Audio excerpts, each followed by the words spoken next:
Hola a tothom, avui anem a veure què són els fòrums i com els podem trobar a la nostra aula virtual. Els fòrums són uns espais de debat. A la nostra aula virtual els podem trobar amb aquest símbol taronja. D'acord? Aquest és el símbol del fòrum. En concret, el fòrum del bloc 1. Aquí tenim el bloc 1, del primer trimestre, i aquí és el símbol del fòrum. Anem a entrar a dintre a veure què podem veure.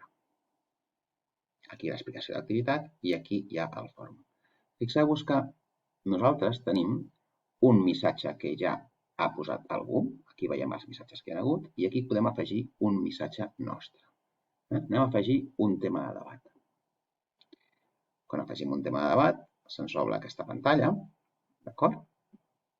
I haurem de posar aquí a l'assumpte el títol sobre el que nosaltres volem parlar. Ha de ser un títol aclaridor i que serveixi a la resta de persones que veuen el fòrum per entendre de què volem parlar. Per exemple, jo vull parlar de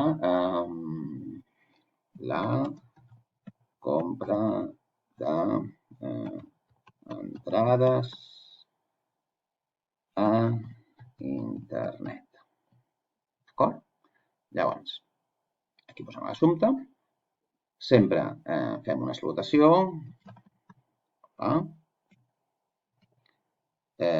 Posem el cost del nostre missatge, la nostra opinió.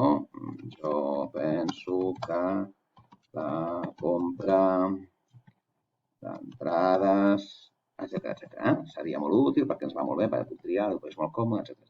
Diem el que volem expressar i ens acomiadem amb un comiat,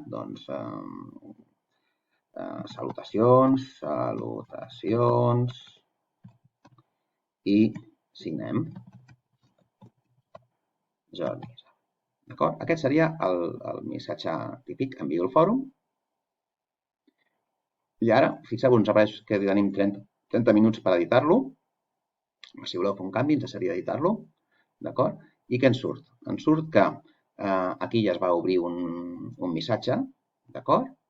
D'aquesta noia, el 2 d'agost el va obrir, i avui jo l'he obert aquest 26 d'agost del 24. D'acord? Per tant, ja tenim dos fils. Aquí surt el fil de debat, la compra d'entrades a internet, d'acord? El grup amb el que estic treballant jo, i si vull entrar per veure què passa, que ja faig doble clic i surt amb aquest missatge. D'acord? Tornem enrere, aquí, tornem al fòrum.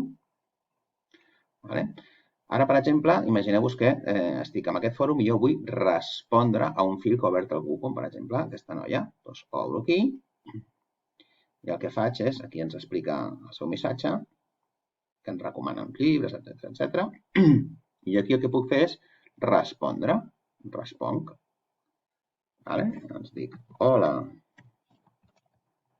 Montserrat. Estic d'acord amb la teva opinió. Bé, posaria el que cregués que he de posar. D'acord? M'acomiadaria. Això que és cordialment. Jordi i Isabel. Ara l'envio. Fixeu-vos, llavors, fixeu-vos en una coseta. Hi ha un missatge principal i el meu, que és tot això, que inclòs imatges i tot això, i el meu, que és una resposta al seu missatge, està una miqueta més entrat. D'acord? Sí, fixeu-vos, això vol dir que això és una resposta d'aquest missatge.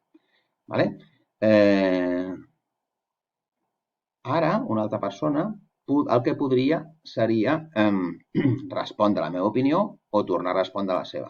Si respon a aquest fil seria aquí i si vol respondre a la meva aportació seria aquí. Quina diferència hi haurà? Doncs que si respon aquí quedarà a aquesta alçada i si respon a la meva aportació doncs queda més petit. Jo també. Enviar al fòrum. Fixeu-vos com ha quedat. Fixeu-vos, vaig fer la pantalla una mica més petita, a veure si puc fer més petita. Un moment. Així ho veiem tot. Fixeu-vos, aquest és el cos del missatge i, clar, què passa? Jo he respost a aquest i després jo m'he respost a mi. Per això hi ha 3 nivells. Veieu? Ara, si torno a respondre a aquest d'aquí, tornaré a crear un altre missatge hi ha hola 2, hi ha el fòrum, de forma que amb aquestes entrades veig què són respostes a què. Aquestes dues d'aquí i d'aquí són respostes a la primera i aquesta és una resposta a la tercera. D'acord? En qualsevol cas, ja hem vist com quedaria organitzat el tema de resposta. Doncs ja ho tenim.